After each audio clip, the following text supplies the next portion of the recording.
Hello and welcome to the New York Comic Con and MCM Metaverse Kickoff Show presented by Alienware. I'm Grace Randolph. And I am Jackie Izawa. Good morning, everybody. Good morning, chat. Grace, how are you doing? I'm excellent. So how are you? I mean, did you watch, by the way, The Boys season finale last night? Yes. I don't even know. I don't want to spoil anything for anybody, but holy crap. It was trending almost top 10 because they dropped it early. I actually emailed you. I was like, Jackie, it's up right now. I know. If I didn't see your email, then I wouldn't have known at all. I would have just waited for today's Friday. Oh my goodness. But yeah, I would have waited, and I'm so glad that you emailed me because I was just biting a pillow the entire time. Like, I can't believe that happened. I can't believe this happened. And oh no. So those were all my reactions throughout the entire last, I don't know. I know. Now who knows how long we're going to have to wait with this stupid pandemic to get season 3. I know. It's so bad. But awesome thankfully, they had a panel yesterday here at New York Comic Con. That's up right now. You can go check it out. But something that you can also watch right now, which I highly recommend because it's fantastic. It's a beautiful movie. Is Bill and Ted Face the Music? Yes, you don't expect available on tears digital, to happen, right? But they do. It's so good, especially. I mean, if you're such fans of like the iconic, the first two, it's just like, wow. It's like not even there's no like huge difference from like you can very easily like imagine that these are the same characters as you're so used to seeing like so many years ago. Oh yeah, like they matured like in the film. It's still the same. The film itself matured. It's crazy. I love it. I'm like, wow, so these guys good. are great. They're fantastic. And we actually have one of them today because we have a most outstanding guest, Alex Winter, aka Bill from Bill and Ted Face the Music, which is currently available on digital. Hey, Alex. Hey, good morning. Good morning. It's super early for you. It's not so bad. That's what happens when you have little kids. You get up early whether you want to or not. What time do your kids get up? Around now. So hopefully we won't start hearing them thumping around. Yeah. When I was little, I used to stay up and watch The Tonight Show. So maybe my parents had a plan. Yeah. I never got up that early. I know. Well, with school from home, it's like a whole different ballgame. Oh, I didn't even think of that. That's true. Yeah. Yeah. So we now run a hotel, restaurant, elementary school. It's busy around here. Yeah, it's the regular faulty towers over there. You know what? That is a great reference. That is exactly what I am. Absolutely John Faulty. Yes. Have you come up with any like different now that we're experiencing this pandemic, has anything been changed in the household as far as like things that you would have to add into your routine to adapt? Yeah. Like everything. I mean, yeah. It's fitting in work around, and the silver lining to the situation is it's great to see so much more of everybody. You know how modern life is. Usually in the morning we all went, and then at night we all went. Mm-hmm. And now we're home all day. My wife works from home. I work from home. My kids are here, so it's a trip. But it's really fun to be around each other. I mean, everyone's got their own wackadoodle sitcom going right now. You know what I mean? Like we're all. The positive thing about it, and this is something we actually leaned into with Bill and Ted, because we were in post when the pandemic kicked off, is that this is something the whole world is in together. So there is comfort in that. It's a crisis, and there's a lot of suffering going on, but there's also a lot of people coming together. So whether it's our family or just the world, it's a whole thing. Bill S. Preston is such a fun, unique, and now classic Hollywood character. How did you first come up with him? How did he take shape? Well, the funny thing is that I'm from London and the Midwest and East Coast, New York. I grew up largely in New York City, and I was not a Valley guy. I'd never been on a surfboard. I didn't really know California culture very well, but I'd moved to LA like a year before Bill and Ted, actually to do Lost Boys. And so I was living in Venice Beach, and I would just kind of go out onto the boardwalk and soak up all these insane characters that swarm Venice Beach, who to this day still, in fact, some of the same people that were, living in our apartment building still live out there. I'm a little worried about them, but it was, you know, it was just like a carnival of crazy characters. So I would kind of find, you know, idiosyncrasies of certain characters. But, you know, these are like inland valley guys. These aren't surfers. So I had to kind of go into the like San Bernardino Valley and just kind of haunt the shopping malls and sort of see what the vibes were. That's where I saw someone wearing, and in those days it wasn't that common. That's where I saw some dude, which I stole for the second movie, with a backwards baseball cap with like a shock of hair shoved out through the front. It was like in a shopping mall in San Bernardino. And I was like, that's the most hilarious thing I've ever seen. I'm going to completely steal that. You owned it. Yeah, absolutely. I mean, speaking of characters, you're reviving such an iconic character after so much time, and that's absolutely huge. How are you feeling during the moment when, like, oh, holy crap, we're doing this? How did that hit you? You know, the funny thing is it took us so long to get the film made. And Keanu and myself and the two writers, Chris Matheson and Ed Solomon, we produced the film, kind of put the film together. The writers had this idea. They've been friends of ours for decades, obviously. And they pitched it to us over dinner one night. We didn't ever expect to make another movie. Didn't really feel there needed to be another movie.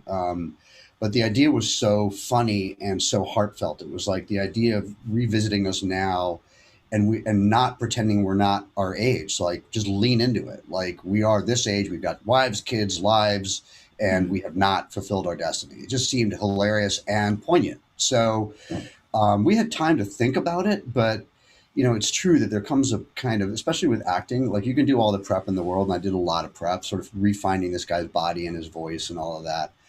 But then you get on set, and like Keanu and I were rehearsing, and the writers and the director, Dean Parrish, the producer, kept waiting for us to get into character, and we never did. We would just kind of block out scenes and like, you know, you're going to go over here, I'm going to go over here, I'm going to say this. They were like sitting there like, say it, like, you know, say excellent, you know, and we wouldn't. And one day Reeves was at my house, I think the night before shooting, and we were rehearsing. We rehearsed at my place every day, and he was like, you know, we probably should try the voices. And we did. We just launched into character, and it was like, it really was a super like liberating and fun experience. We've been really close friends forever, but we're not Bill and Ted at all. Mm-hmm. So it was really fun to just kind of launch back into being these guys again. But there was a moment of hesitation where we kind of looked at each other and were like, what if we can't do it?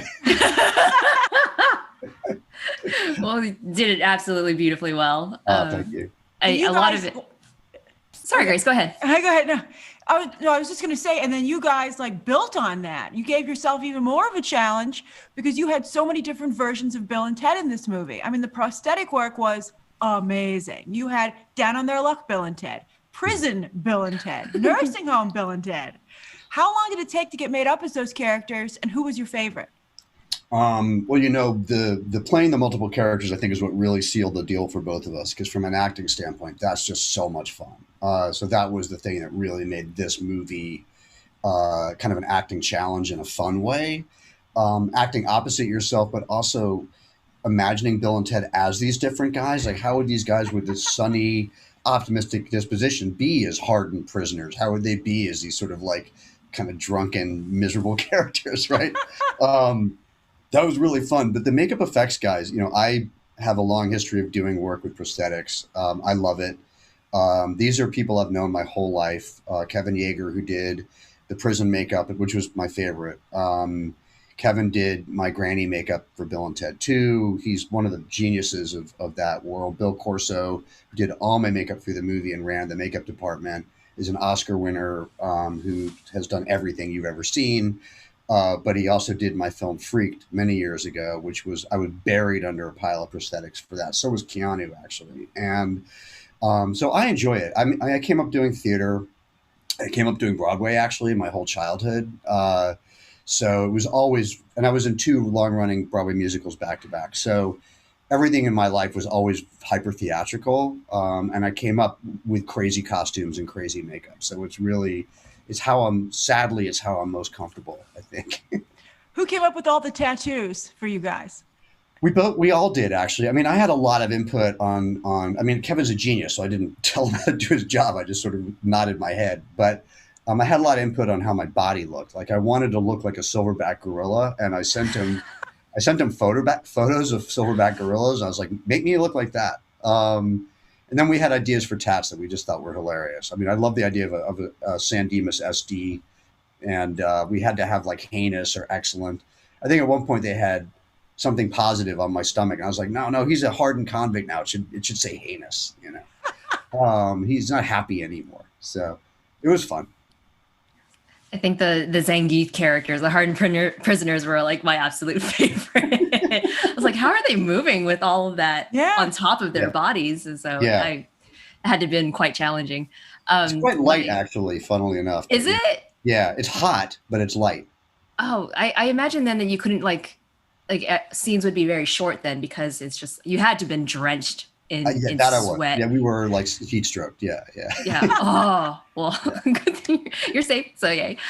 You kind of already like answered another question that I had, because I was going to ask you, like, did you have to go through like mental prep to channel Bill again, or was it just as naturally done as it was years ago? So you kind of already went into that.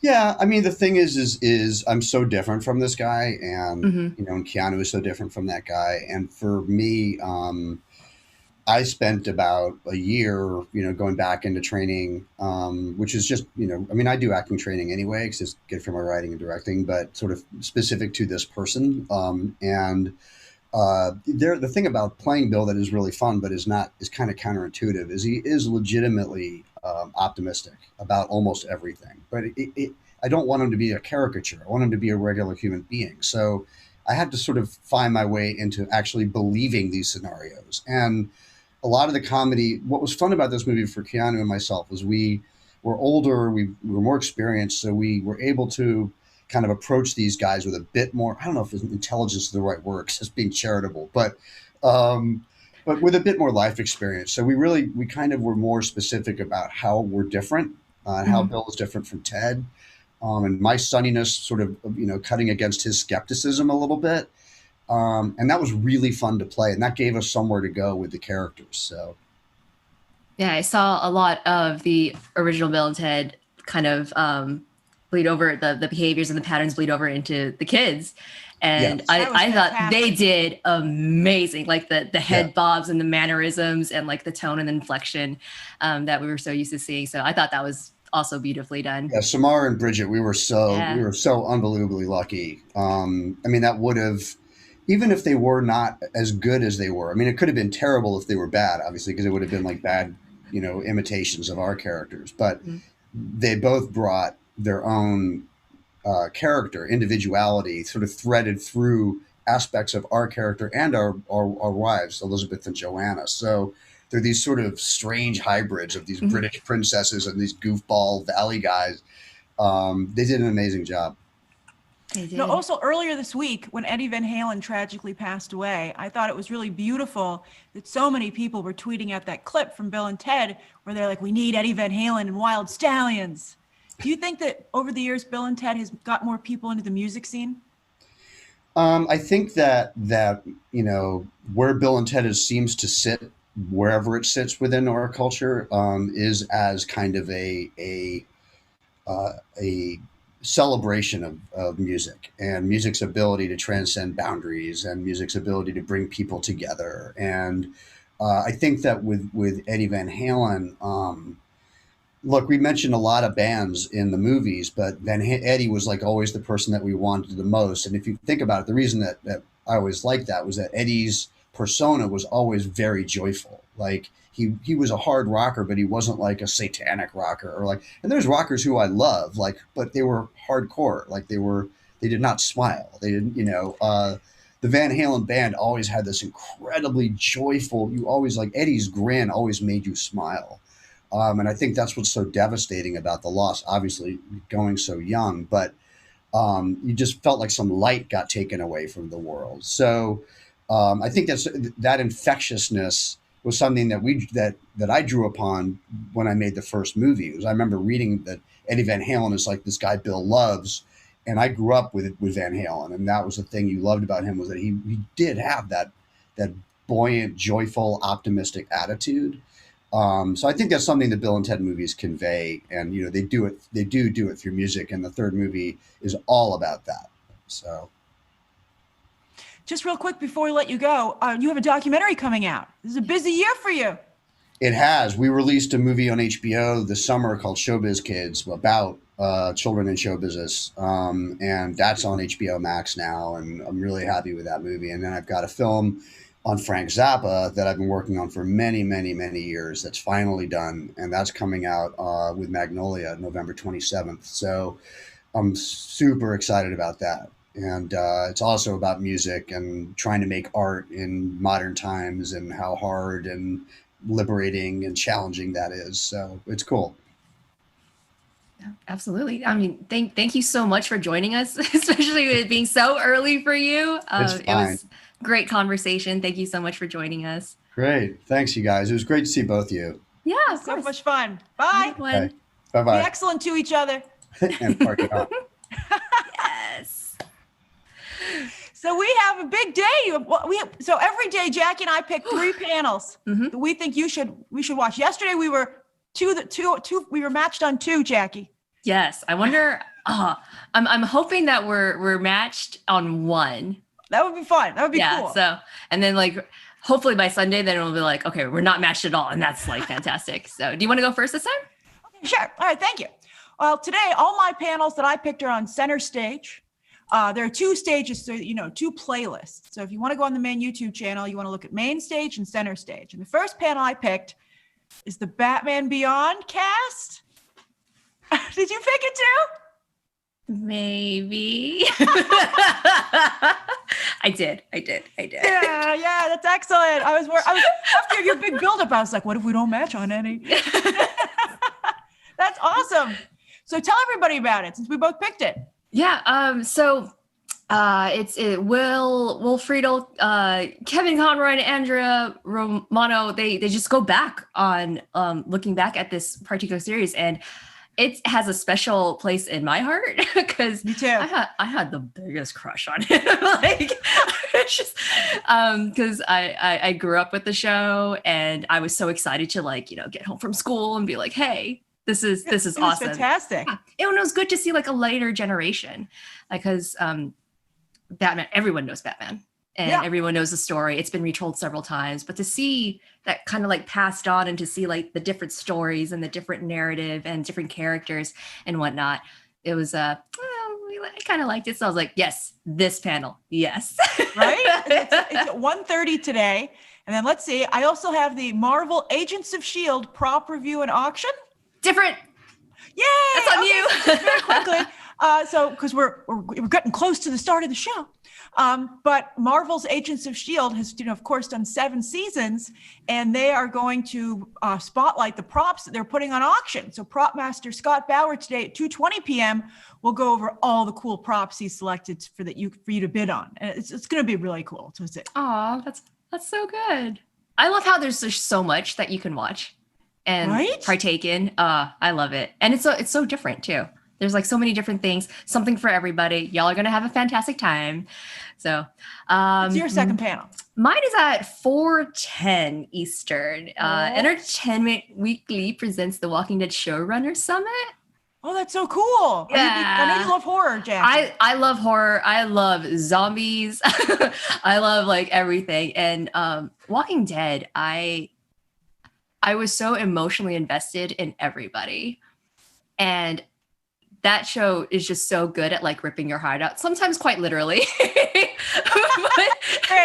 But I just remember there were actually some times where I was like, I have to step away for a second because I can't emotionally handle it. And it's so good. So it's just one of those shows where I kind of had to like take like a little bit at a time, but I still loved it. And so I'm kind of excited to see that later. 4:10 p.m. Eastern time. Yes. And then my third panel is 2:55 p.m. We're going to spotlight a comic book panel. And that's Scott Snyder and James Tynion. Scott Snyder actually brought James Tynion over to DC. Now they're 2 of the biggest writers there, and they're going to talk about all their big titles that they're writing right now. Nice. Including the Joker War. And, James Tynion created Punchline. Are you reading any of that? No, but now that we're friends, I am absolutely going to be doing it so that we can talk about it. Yeah, we got a lot to talk about, Jackie. We have Joker War, we have Walking Dead. What's your third panel? Archer. I love Archer. Trivia. I really wanted to just like show up with like a Bloody Mary. I have green tea right now, but I definitely wanted to show up with the Bloody Mary. But yeah, I it don't sounds know like how they're Alex doing. got up so early. Like for me, it was pushing it. I'm barely functional as it is, and it's 8:50 for me right now.